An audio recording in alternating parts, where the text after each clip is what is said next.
www.maurice-info.mu.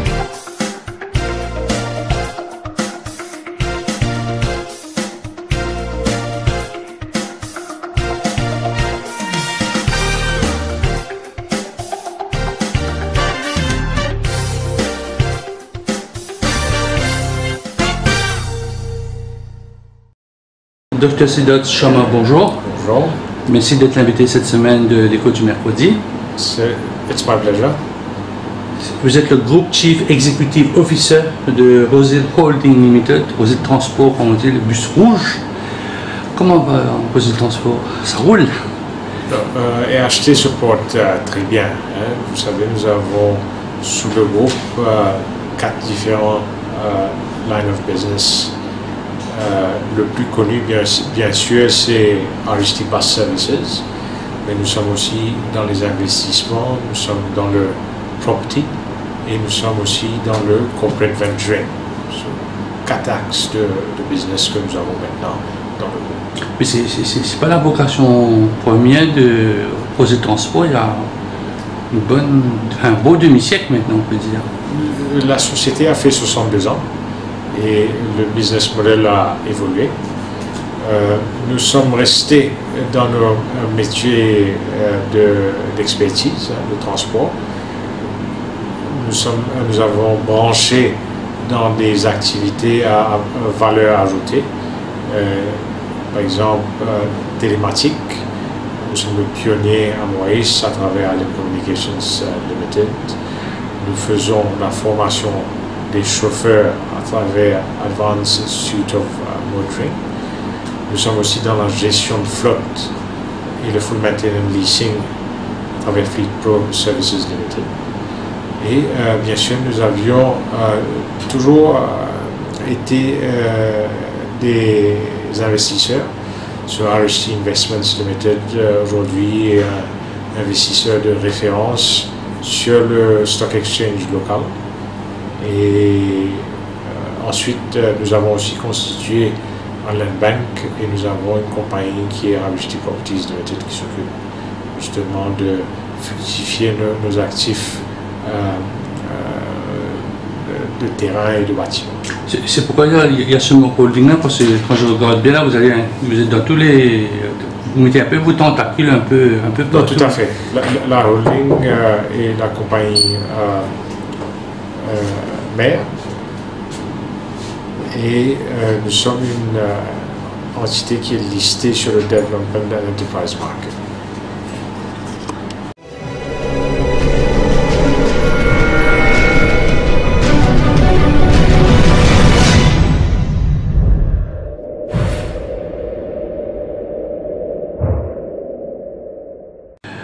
Dr Sharma, on connaît plus Rosil Transport, alors est-ce que maintenant ça va mieux? Vous êtes une compagnie qui fait l'innovation avec un grand I, avec un grand N à la fin, vous êtes les premiers à tout faire. Là je parle bus climatisé, low floor, vous avez la première Smart Line, donc ça va mieux Rosil Transport? Oui, comme j'ai dit précédemment, l'activité principale a été toujours le transport de bus, RHT Bus Services. Hein. C'est une industrie quand même très difficile. On voit un effritement du marché, on perd à peu près 3% chaque année. Et c'est un constat qui afflige tous les autres opérateurs aussi. Nous opérons dans une industrie qui est dite mature. Hein. Les perspectives de croissance n'existent pas. Nous sommes en décroissance. Alors, allons dire qu'on a été un peu campel de se réinventer. Hein. On cherche chaque fois des nouveaux poches d'efficience et on est poussé à chaque fois à repenser le business et venir avec de nouvelles solutions. Les bus semi-low-floor sont arrivés un peu après l'accident en mai 2013 de Suez. Alors on s'est fait une réflexion, on s'est dit, si on était à la place de la NTC, on nous aurait obligés de fermer. Et c'est à ce moment qu'on s'est dit qu'il faut prévenir autant que possible ce type de risque. Et nous avons investi, on était parmi les premiers à investir dans des semi-low-floor, des bus à plancher bas qui ont un centre de gravité plus bas et de ce fait sont plus stables, avec des, comment dirais-je, des braking systems beaucoup plus performants comme le Telma retarder et tout. Et aussi au niveau structurel, c'est un bus qui est beaucoup plus sécurisant. Et comme je vous ai dit, les marges sont extrêmement petits. Alors ça nous a obligés de venir avec des idées comme Chef on the Bus pour pouvoir offrir des produits ancillaires pour accroître nos marges. Je dirais que l'innovation a été une nécessité pour nous. Justement, investir quand on est dans des croissances, quand on perd 3% de son marché, c'est pas ce qu'un investisseur fait généralement. Il est à temps, vous êtes précurseur, vous allez au-devant, vous dites on est en train de perdre, mais on peut mettre un petit peu d'argent, on va contrer cette décroissance. Vous savez, comme transporteur, on est motivé par deux nécessités. On a l'obligation de mettre des bus qui sont safe et confortables. Et deuxièmement, vous savez, on essaye d'optimiser une courbe. Un bus, c'est clair, peut être sur la route pendant 18 ans. Mais avec le vieillissement du bus, les réparations coûtent plus cher. Alors, et le prix de revente de ces bus se dégrade avec le temps. Alors pour nous, nous avons une politique de defleeting and refleeting après chaque 10 ans. C'est quelque chose de assez scientifique qui nous permet d'optimiser nos... Donc, vous venez de me dire, Dr Chaman, au lieu de faire 15 ans, 15-18 ans, vous faites tous les 10 ans, mais ça demande un réinvestissement. C'est-à-dire que votre business model, il change tous les ans, tous les 10 ans? Le business model tient la route. Chaque année, comme je dis, on déflite 10 à 15 bus et on achète des bus neufs. Parce que la fiabilité se dégrade, la valeur marchande du marché de ce bus aussi se réduit considérablement avec le temps. Donc, si on peut dire le plus vieil autobus de Rosy Transport... La moyenne d'âge est de 4,5 et nous avons 2 ou 3 minibus qui ont 10 ans, mais sinon la moyenne d'âge est de 4 ans. Et au niveau de la compétition, vous êtes sur sans doute la route la plus courte avec 2 gros concurrents qui sont obligés de passer par chez vous, comme on dit. Qu'est-ce qui fait que les personnes qui habitent entre la gare de Rosy et la gare de Port-Louis, on va prendre ce chemin-là parce que vous avez d'autres, vous avez c'est une route comme Trèfle qui est un peu à l'intérieur, qui est un travail urbain qui sont un peu plus chez vous, oui. Vous n'avez plus beaucoup de comptants, mais qu'est-ce qui fait qu'un passager va choisir Rosy Transport comparé à 2 grosses compagnies qui sont quasiment nationales et choisissent Rosy Transport au lieu d'aller dans un autre autobus? Quel est le plus que vous offrez? Écoutez, c'est le service. Pourquoi vous voyagez sur Qatar et non pas, allons dire, sur Gulf Air? Je crois que c'est pour le service. On a un système de gestion extrêmement pointillé. Nous avons, comme je l'ai dit, la flotte la plus neuve. Nos employés suivent plusieurs fois pendant l'année des cours de formation. Nous avons équipé tous nos bus de GPS. Nous avons une centrale de contrôle et je crois que le service parle d'elle-même.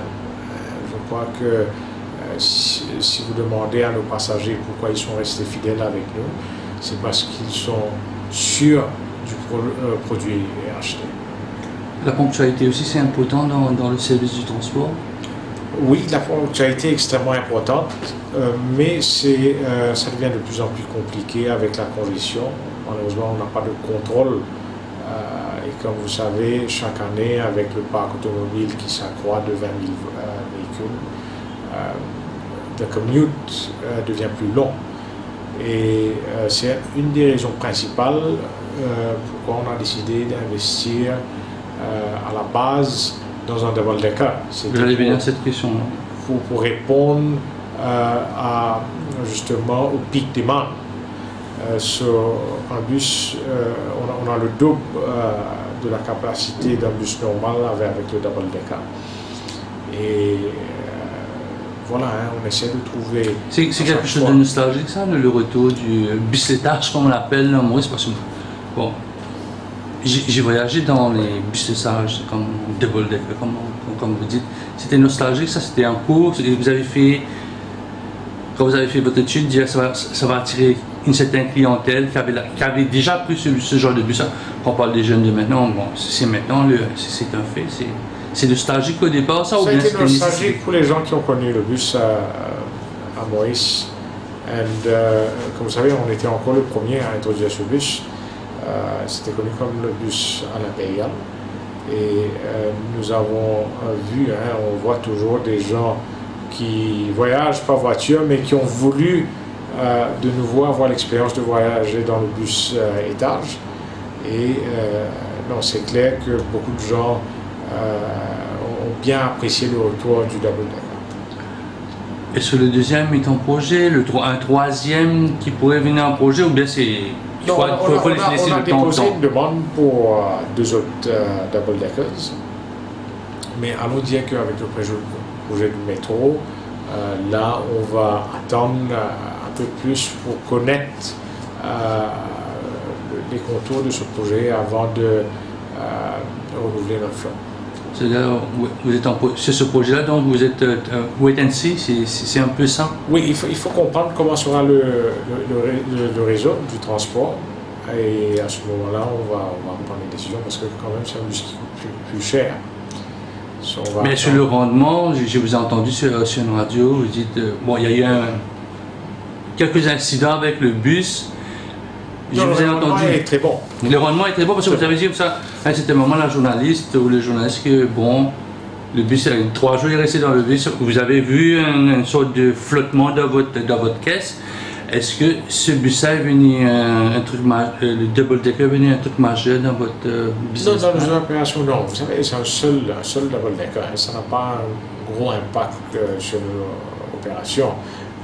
Mais en termes de performance, définitivement, c'est un bus qui est beaucoup plus productif, qui a un meilleur rendement qu'un bus conventionnel.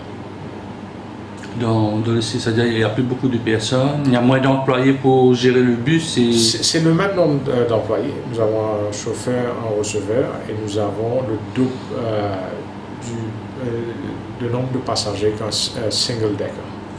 Quand vous avez fait la Smart Line, vous avez mis le double decker, vous êtes tourné vers vos clients, un genre de, on appelle feedback retour, je ne sais pas comment on va l'appeler. Écoutez, nous avons répondu très favorablement à la demande du gouvernement de mettre le Smart Line. Nous avions les compétences et dans 3 mois, on a mis ce projet-là. Nous avons un app qui est le Trip Planner App. On a commencé sur la route numéro 1 avec les Smart Passes. Ce Smart App permet de localiser ces bus et savoir à quelle heure le prochain bus va venir à l'arrêt.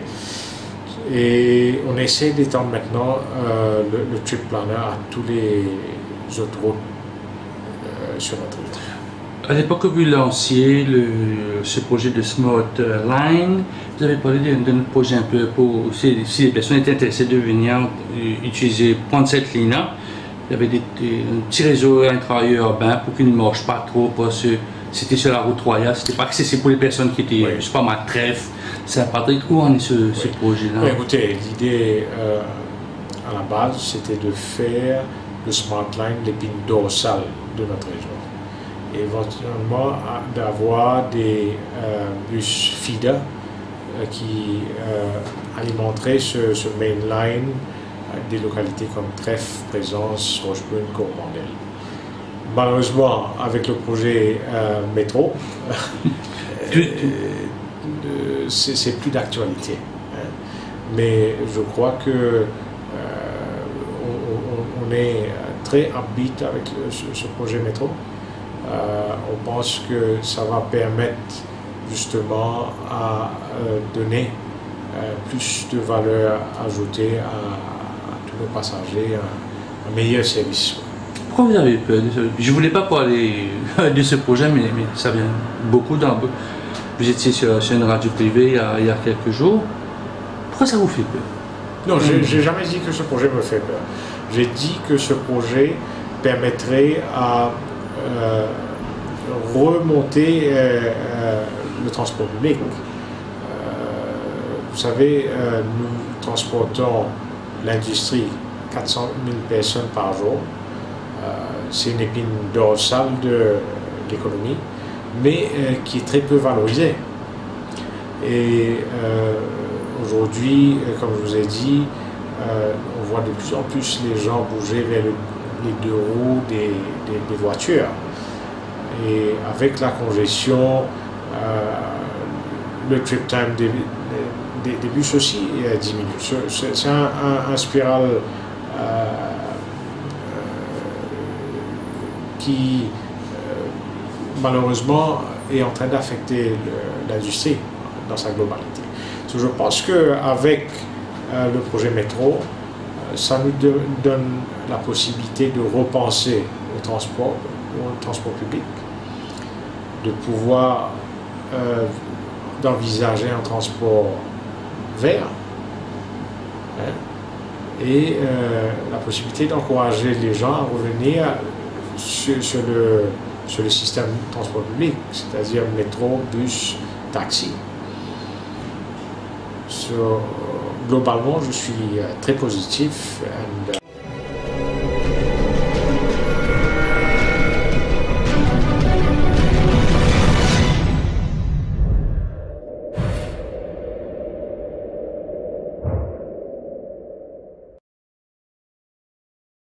You can teach me a lot. You can teach me how to take a step. You can show me how to tie my shoes. You can teach me how to read and write, how to win and how to lose. You can teach me how to cross my T's. You can show me how to dot my I's. You can teach me how to sing and dance, when to laugh and when to cry. You can teach me how to solve for X. You can show me a shooting star. You can teach me how to hope and dream, how to ride a bike, then to drive a car. You can teach me how to achieve my goals. You can show me how to say goodbye. You can teach me how to grow and learn. But did you know I could learn to save a life?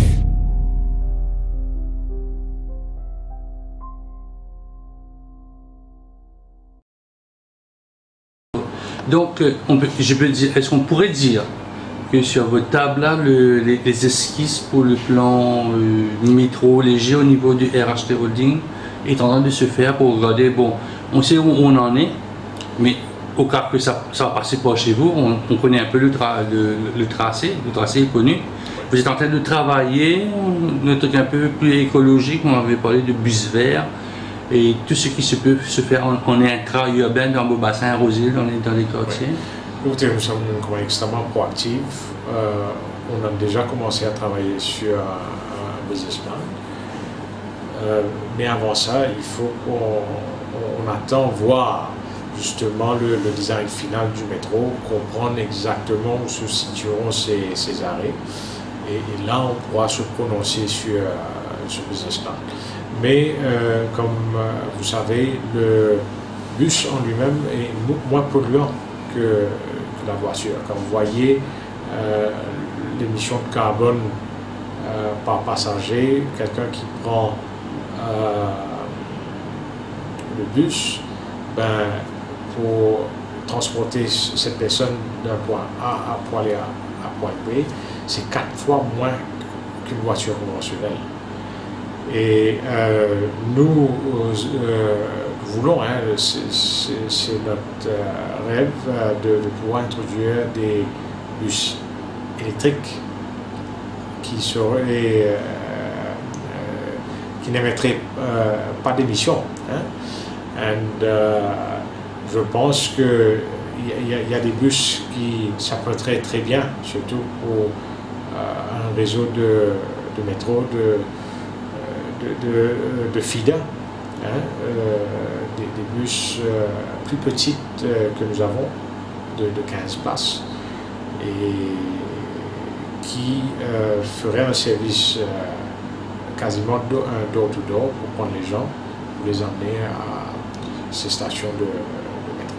Mais est-ce qu'on ne fait pas un retour en arrière? Parce que quand moi j'étais jeune, le bus passait devant chez moi, j'habitais à Beaubassin, ça existait. C'est parti pour des raisons économiques. Donc on va retourner au système intra-urbain qui existait dans les années 50, 60, on peut dire jusqu'à 70.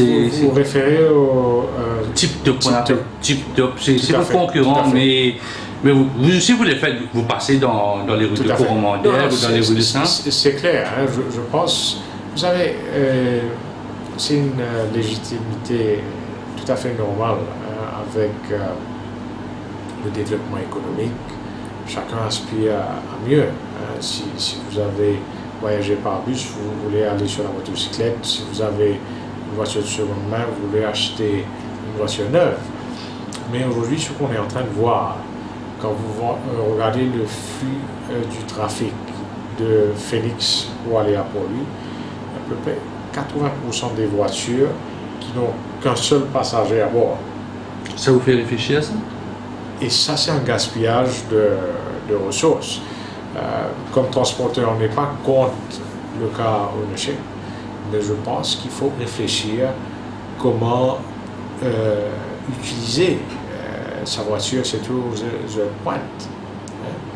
Et je pense que si nous avons un bon système bien planifié qui est fiable, plus de gens retourneraient vers le transport public. C'est dans votre plan, ça? Vous êtes en train d'imaginer de travailler là-dessus pour que les Beaubasinois, les Rosiliens, quittent un peu l'axe voiture et libèrent un peu la route royale. Tout à fait. Pour ça, et vous êtes travaillé. Qu'est-ce que vous avez, sans dévoiler vos secrets, qu'est-ce que vous voulez leur donner? C'est-à-dire, il faut qu'ils aient un parking pour leur voiture, au minimum, ça, où le bus passe le prendre à une heure recta, c'est-à-dire ponctualité, de chez ponctualité. Oui, il y a plusieurs appuis qu'il faudra servir. Le park and ride, c'est définitivement quelque chose qui marche très bien. Comme je vous ai mentionné, avec l'intention de extend le trip planner, les gens sauront exactement à quelle heure le bus va passer et à ce moment-là, ils pourront mieux se préparer.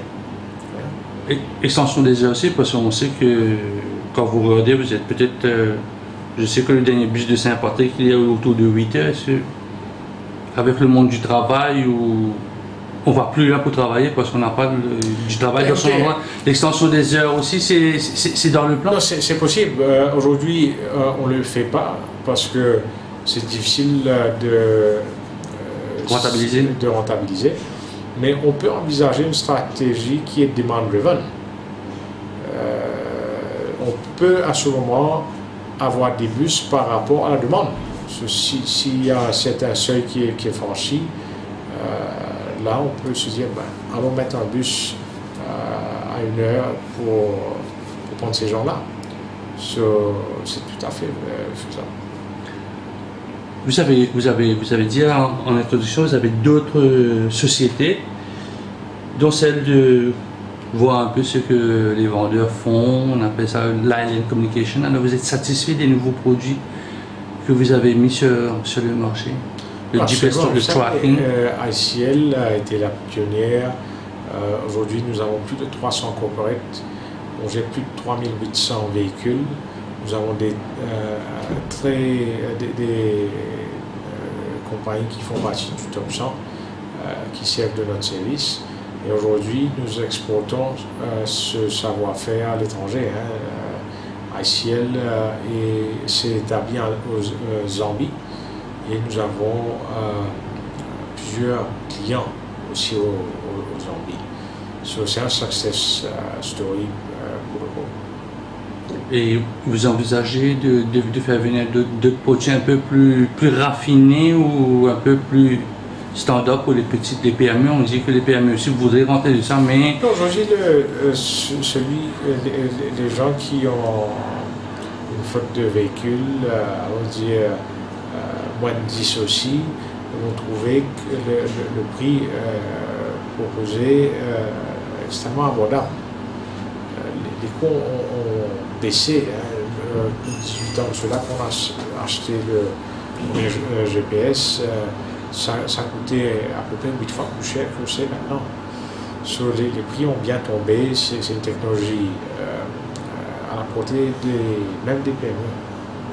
Vous êtes satisfait de ça? Donc, extrêmement satisfait. Tous vos bus sont équipés, vous savez où ils sont, ils font quoi. C'est une façon de gérer, c'était pour vous-même, après vous dites, bon, ça peut toucher un peu le voisin du voisin. C'est la philosophie de corporate venturing. On essaie des idées chez nous. Si ça marche, ben, on fait un business avec.